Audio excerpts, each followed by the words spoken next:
दो बुढ़ियों की कहानी। गांव के आखिरी कोने में दो वृद्धाएं रहती थी। दोनों के घर की दीवार एक थी।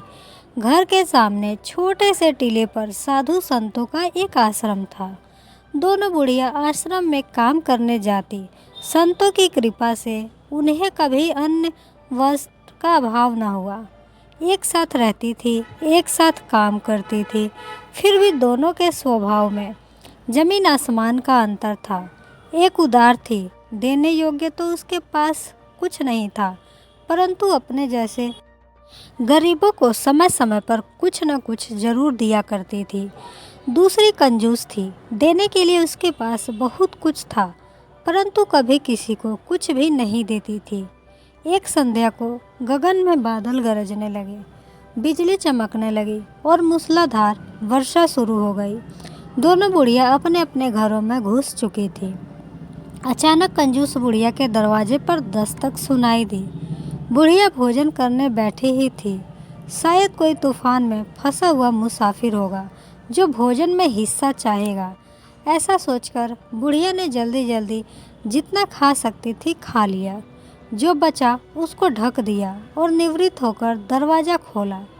खोलते खोलते बोली, रात दिन न जाने कहाँ से ऐसी आफत चली आती है, पल भर आराम भी नहीं करने देते। परंतु ज्यों ही उसने दरवाज़ा खोला, एक सौम्य शांत साधु की मूर्ति उसे दिखाई पड़ी। बुढ़िया स्तब्ध हो गई।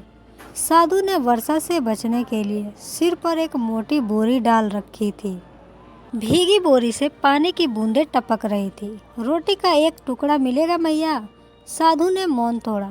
बुढ़िया जानती थी कि ऐसे साधु संत की जरा सी सेवा के बदले बहुत कुछ दे जाते हैं, इसलिए उसने तुरंत ही भोजन की थाली हाजिर की।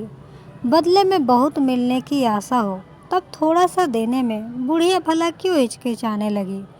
साधु भोजन करने बैठे। वृद्धा साधु के मुंह की ओर देखती रही।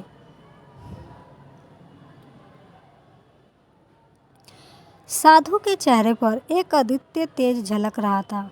आश्रम के सभी साधुओं को वह पहचानती थी, पर उनको कभी न देखा था। उनके चेहरे पर कोमलता और पवित्रता थी, पर साधु कौन है? उससे अधिक साधु क्या लाया है, यह जानने के लिए वह आतुर थी। कितना भयंकर तूफान है, साधु बोले। धनवानों की तो चिंता नहीं, पर बेचारे निर्धनों का क्या होगा? अनाथों का कौन? यदि संसार में साधु संतों की कृपा दृष्टि न होती तो मुझ जैसी गरीब की क्या दशा होती भगवान। वृद्धा ने कहा, इसलिए तो मैया मैं तुम्हारे दरवाजे आया हूँ। जो भूखे को अन्न और वस्त्रहीन को वस्त्र देता है वह धन्य है। स्वर्ग की सभी सीढ़ियाँ उसके पास है, साधु ने कहा। उसके मुंह पर दीप्ति दिखती है, क्या कहे। उसके भाग्य को साधु उदारता से कुछ दे जाएगा।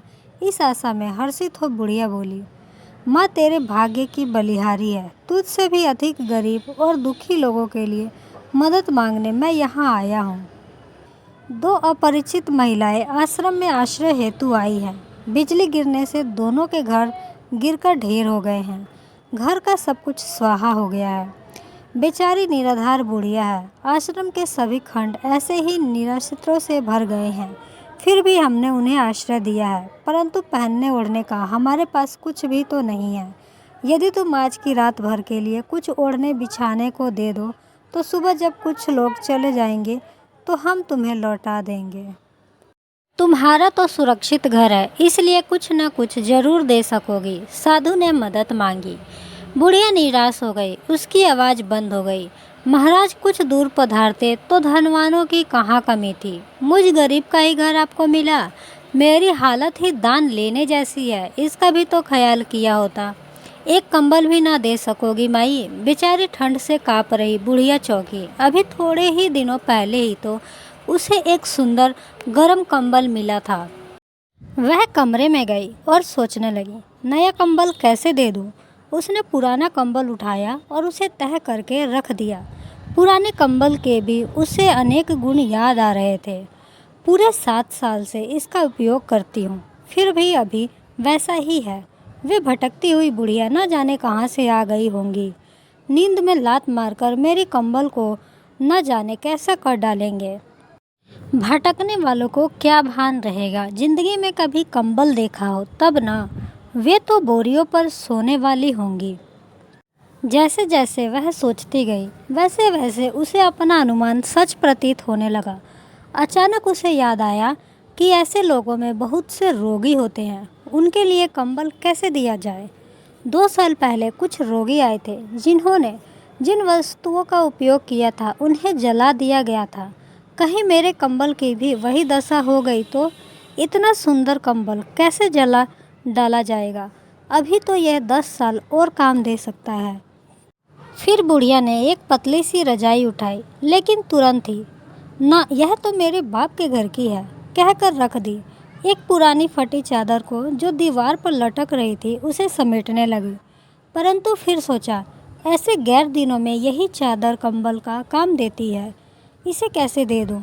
दुखी हृदय से एक दूसरी फटी पुरानी चादर लेकर वह बाहर आई और बोली, आज यह ऐसी दिखती है, पर जब खरीदी थी उस समय यह बहुत ही सुंदर थी।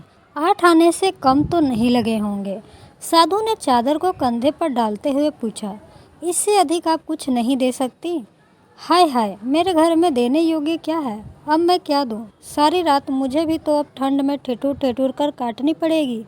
बेचारी औरतें ठंड में ठिठुरती हैं, तुम्हारी तरह ही वृद्धा हैं, सब कुछ गवा बैठी है, कुछ तो दे दो। किंतु बुढ़िया के पत्थर दिल पर कोई प्रभाव न पड़ा। साधु वहाँ से निकलकर पास ही दूसरी बुढ़िया के घर गए। यहाँ भी उन्होंने वही बात कही। निराधार वृद्धाओं की हालत सुनकर वृद्धा का हृदय भर आया। ठीक ही है, घायल की गति घायल ही जाने। वह बोली, भगवान की दया से मुझे अभी ही यह नया कंबल मिला है, लीजिए ले जाइए। और उसने कंबल दे दिया। तुरंत ही बोली, यह पुराना भी लेते जाइए, काम आएगा। यह रजाई भी और यह चादर भी यहाँ किस काम आएगी। एक रात तो मैं किसी तरह भी काट लूँगी। बेचारी वे औरतें ठंड से ठिठुर रही होंगी, मेरे कपड़े भी उनके काम आएंगे, इन्हें भी ले जाइए। बुढ़िया ने जितना दिया उतना साधु ने चुपचाप ले लिया। उनके मुख पर उज्जवल मुस्कान लहरा रही थी। लीजिए, यह भी ले जाइए, और यह भी रात में कोई बेचारा भूला भटका आ जाएगा तो काम आएगा। मैं तो बोरी पर ही रात काट लूँगी। बुढ़िया ने करीब करीब घर का सब कुछ दे दिया। साधु के जाने के बाद आंधी अधीर हो उठी। नभ में भयंकर गर्जना होने लगी, भयंकर पवन चलने लगी, वृक्ष धड़ाधड़ गिरने लगे। अचानक एक भयंकर बिजली चमकी और उन दोनों वृद्धाओं के मकानों पर गिरकर जमीन में उतर गई। वृद्धाएं बच गई, परंतु दोनों के घर और घर का सब कुछ स्वाहा हो गया। दुख से बिलखती दोनों वृद्धाएं तूफान में ठोकरें खाने लगी। इधर चलिए, वहाँ मेरे आश्रम में उन्हीं साधु की मधुर वाणी सुनाई पड़ी। दोनों का हाथ पकड़कर साधु उनको आश्रम में ले आए। दीवार के पास छप्पर के नीचे उदार वृद्धा की दी हुई सभी वस्तुएं ज्यों की त्यों रखी हुई थी। यह तेरा है और तुझे वापस मिलता है माई, साधु ने कहा। तूने जो दान दिया वह खुद को ही दिया है, परंतु उन दोनों वृद्धाओं का क्या हुआ? उदार वृद्धा ने चिंतित होकर पूछा। साधु बोले, वे दोनों तुम ही हो। तुमने उदार बनकर निराश्रितों के लिए जो बचाया वही भगवान ने तुम्हारे लिए बचाया है। फिर दूसरी बुढ़िया की ओर देखकर उन्होंने फटी पुरानी चादर देते हुए कहा, तेरा सब कुछ नष्ट हो गया, सिर्फ इतना ही बचा है, क्योंकि इतना ही तूने बचाया था। आज ऐसी दिखती है, जब ली थी तब बहुत सुंदर थी। 8 आने से कम तो नहीं लगे होंगे। कंजूस बुढ़िया कुछ न बोल सकी, सिर्फ मुंह नीचा किए रह गई। साधु फिर धीरे से हंसे। बिजली की चमक ने रात्रि के अंधकार में साधु की सारी काया को तेजोमय बना डाला। संवाद का सारांश एक ही है कि जो तुमने दान दिया है सिर्फ वही कमाया है, बाकी संपत्ति वस्तुएं तो आने जाने वाली उपभोग के लिए हैं।